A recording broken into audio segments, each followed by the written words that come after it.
হয়েছে বলো। আমি বাসায় আসতেছি। না থাক, আশা লাগবে না, এই ঠান্ডায় গোসল করতে পারবো না। কেন গোসল করতে হবে কেন? আরে গতবার এসে আমার জ্বর বানাই দিয়ে গেছো। কেন গোসল করছো কেন? আর এমন জ্বর বানাও, পরে শাশুড়ি এমন মন্দ বলে এত জ্বর হয় কেমনে?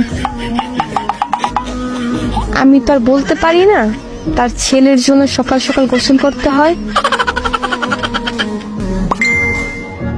আরে আমি সেইটা বলি নাই, মানে এই জন্য আসবো না। তুমি সবসময় এটাই বলো, কিন্তু ঠিক আমার জ্বর হয়। আরে সত্যি বলতেছি। গতবারও বলছো।